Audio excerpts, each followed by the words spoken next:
hybrid shooters, the long-awaited Sony 16-35 f2.8 G Master 2 is here. And just look at the rich details in this photo right here as we punch in the clouds, the windows, the reflection, the no U-turn sign, and look, even a little debris on the floor. Just don't look too hard or else you might find my missing sock in the photo.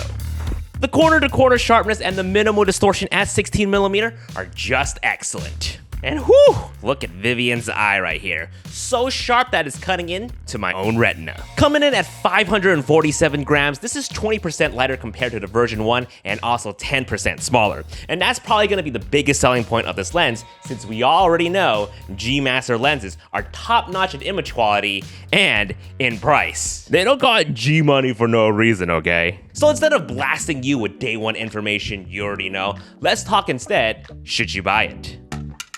Alternatives. We're gonna start off a bit differently and go with alternatives. If you're more of a casual, then you likely don't need to drop buckets of money for this. If you have the budget, sure, you're gonna be getting the best of the best. But if you don't, there are loads of affordable alternatives that are also lighter in comparison, and I gave high praises to these lenses in the past. Both the 899 Tamron 17-28mm and Sigma 16-28mm are wildly popular if looking for that 16-17mm wide and range. But if you're looking for something that's closer to 35mm with a hint of wideness, then Tamron just released their 20-40mm this year for just $699, all of which are at a constant aperture of f2.8. And the close focusing capabilities of these lenses is what makes them fan favorites as well. But what are the trade-offs? While center sharpness on these lenses are excellent, there are slight sacrifices in quality elsewhere, like more noticeable vignetting or not as sharp on the corners at f2.8, and the bokeh is not as round and as bubbly. Now, focus accuracy may not quite be on par when using them with fast cameras like the A9's 20 frames per second and the A1's 30 frames per second, especially when you're tracking subject coming towards you at a very fast pace.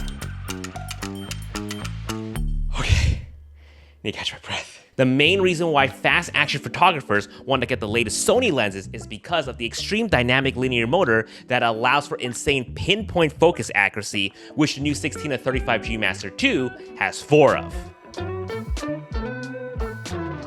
But let's be real for a second, alright? You're not going to be getting these ultra-wide angle zoom lenses for these kind of situations anyway. Not to mention the amount of range that you're getting throughout the zoom on these third-party lenses isn't going to be as much. But if it's the wide look that you're after, then the overall shorter range is not going to be a deal breaker for you. Jason's pick.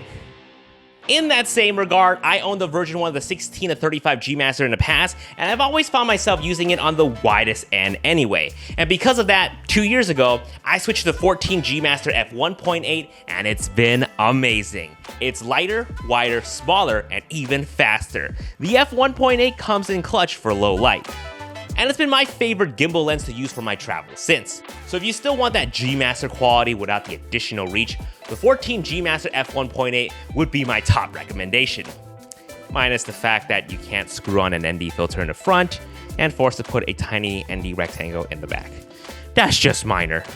G minor. And that's why personally, I'm waiting for Sony to release a tiny 16mm prime, something akin to the Sigma's latest 17mm f4, but G quality and hopefully close to f2.8. Please, Sony, please.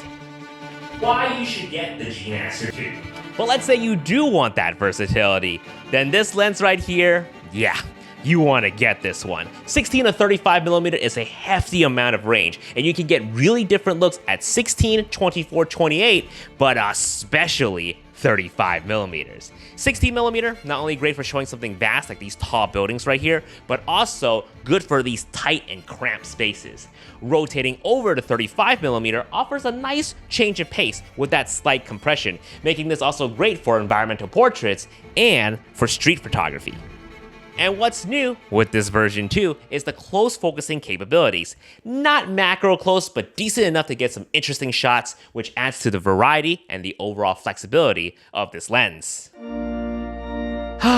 Now back in the day, I loved using the version 1 lens on a gimbal during a wedding day because I can use the entire range as it is, or jump into APS-C Super 35 mode and effectively turning this lens into a 24 to 50 millimeter. Because he saw the salad dressing. Ah, weddings.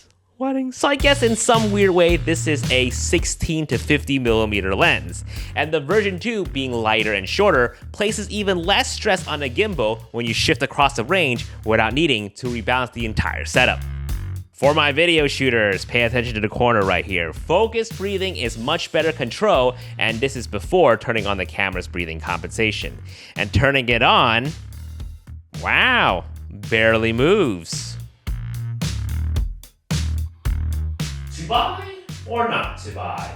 Still 82mm in filter diameter, got an aperture ring, very nice, and an extra button here on the face of the lens, making a total of 2 now, reprogrammable to do whatever you want in camera. But just one function though, like 2 of these buttons here just performs 1 function. Keep that in mind. Honest talk. Now, time for some honest talk, because we gotta have some honest talk, okay? While it is smaller and lighter than the version 1, if you've never used a lens like this before, then you still might find it big and heavy. That's the truth. But if you're accustomed to some variant of a 16 to 35mm f2.8 in the past, then you'll find this an absolute joy to use. Until, of course, the dust settles and this here will become the norm, and then we'll be wishing for the G Master 3 to be even lighter and smaller. Price and would I recommend it? But as of now, price and would I recommend it? Woo! Yep, that's G money for you. Unless you can cop the version 1 at a really good price, I'd say fork up the extra dough. It's worth it. You'll enjoy the overall size and weight, as well as all the focusing boosts and quality improvements that the version 2 brings. But if you're casual or just looking for a nice wide vlogging lens, refer to the video chapter titled Alternatives towards the beginning of the video. I ain't repeating myself again, alright? Again, my ultimate pick is the 14G Master f1.8 for both photos and videos. Thank you so much for watching. Use my code JASONVONG to save 10% off your first Squarespace website or domain. Roll it! Squarespace is an all-in-one platform to create beautiful websites. You don't need any coding knowledge whatsoever. Simply just choose from their many easy-to-use templates. Perfect for people like us who want to focus on our travels and make YouTube videos for you guys, but still want a presentable website for brands that are looking to work with us. Whether you're building your own photography portfolio, an e-commerce store, or even a landing page for your business, design it with Squarespace. Get a 14-day trial with my link below and try it for yourself. When you're ready to launch, you can save 10% off your first purchase of a website or domain with my code JASONVONG. See you guys in the next video. 16 to 35mm G Master piece. That joke, admittedly, isn't very good.